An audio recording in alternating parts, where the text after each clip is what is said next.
What's going on? Welcome back to the channel. So today we're going to talk to you about Lucid. I want to give you a quick overview of some of the current data points, what shorts are doing, and what just came out that puts it in perspective that the Gravity is one kick-ass deal. Before we get into any of that, make sure to hit that thumbs up, and with that, let's get right to it. So starting off, Lucid is down 3.05%, 379 the low, 392 the high. Kind of low volume, so the market's been open roughly around 1 hour, 5.7 million shares being traded, 36.1 is the average. You're not really seeing that much activity from big money, only one transaction being done so far. First thing, 567,000, so that is on the secondary market. These are some of the transactions on the dark pool, so only one transaction on the dark pool, and dark pool is often enough linked to shorting. Shorts are rather active, just below the threshold of $100,000. No actual news associated to Lucid today, no SEC filings, nothing like that. Just already people are talking about the Fed's cutting rates. And as of right now, overnight, it did go from a level 50-50 to now 59% likelihood of a 50 basis point cut. And that is still unchanged for the November 7th meeting as well. So potentially another 50 basis point or possibly another 25 at that stage. So I think the market in general is good. I think right now people are trying to judge whether that is built into the stock price already or not. So if that kind of makes sense. So that's what is really happening in the broader market. Right now you do see the fear and greed index under the neutral category. So meaning people's appetite for risk is very much there. Again, no actual news. There's a lot of articles coming out linked to Lucid just talking about the Gravity and their technology. There's one other thing that did come out today.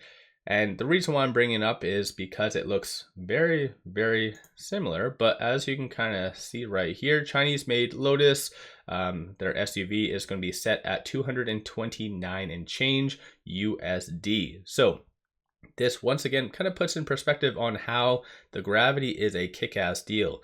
After reading through this and doing a little bit more of a deeper dive, the only advantage that this Lotus does have is the infotainment. But again, Peter kind of did bring that up at the most recent Morgan Stanley conference, just that Lucid's kind of infotainment is subpar. So at least they're self-aware of that, and just the charging time. Aside from that, Lucid and their Gravity, like the technology far exceeds everything that this does have. So again, price point is going to be around 80,000 for the Gravity, 229 for this.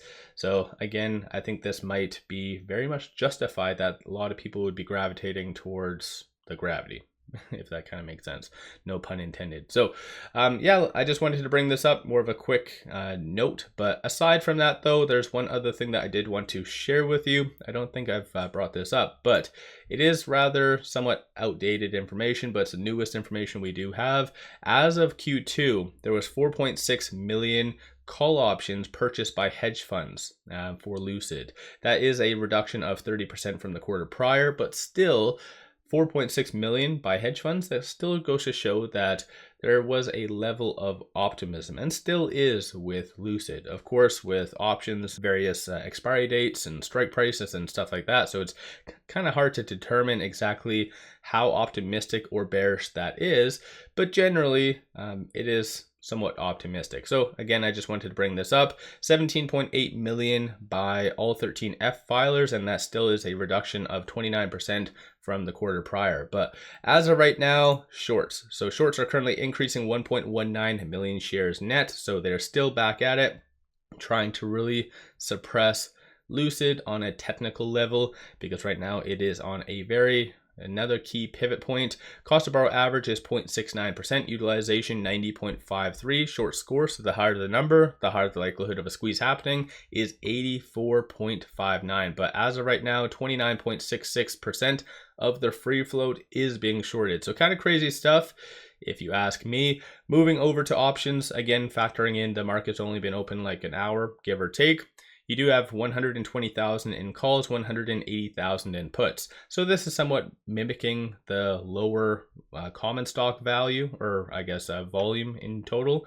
But 72% of all the options being done so far today are optimistic and bullish. So that's kind of a nice change of events. But again, you also have to factor in that shorts are increasing. So I'm sure some of that is just hedging from them. But as of right now, this is the call options that are being purchased. So there's some optimism for it to be roughly around that 550, and looks like a low of around 350. And a lot of that is stemming from this. So potentially, if they do come out with a 50 basis point cut, or even a lot of individuals are saying that 75 is justified, then that would be huge for the market, because I don't think right now the market is priced in a 75 or even a small likelihood of a 75.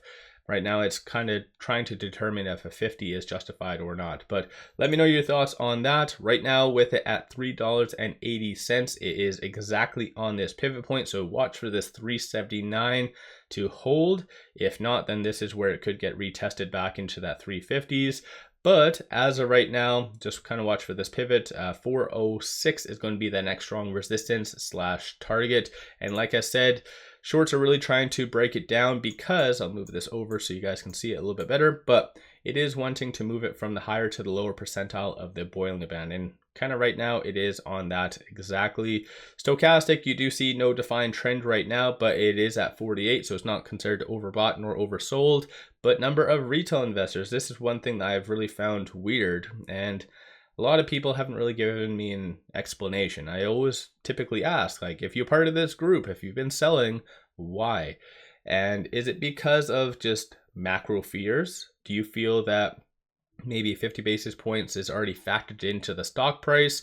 Like, what's your viewpoint when it comes down to that? But again, number of retail investors are completely selling out, and it is below zero, so that does mean that they're physically losing overall more buyers than anything. So it's not good. And as of right now, looks like it's breaking down a little bit further. So definitely watch for this key pivot point right here of 379. So let me know your thoughts on Lucid. I get Lucid's operations doesn't always coincide with the stock price, but do you think eventually it is going to align? And even at this stage in the game, I've seen some people still saying that Lucid is considered overvalued. Do you think that Lucid is overvalued? I think in reality their upcoming earnings, which hasn't been disclosed yet on when it is going to be, but that might be that big adjustment that does happen with Lucid that kind of either propels it back into the 440 plus, because it always struggles with that 440, or be that final dagger to kind of break it below that $3 mark. I think I could see that happening for this upcoming earnings. So let me know your thoughts. Don't forget to hit that thumbs up and subscribe. One final thing, take advantage of this promo. Simply sign up for a new account, throw $100 at it, and they give you 5 free stocks. Each stock is valued up to $2,000. So this in among itself is a kick-ass deal that you guys must take advantage of. And link to that is in the description below and also the comments. With all that said, appreciate all of you watching.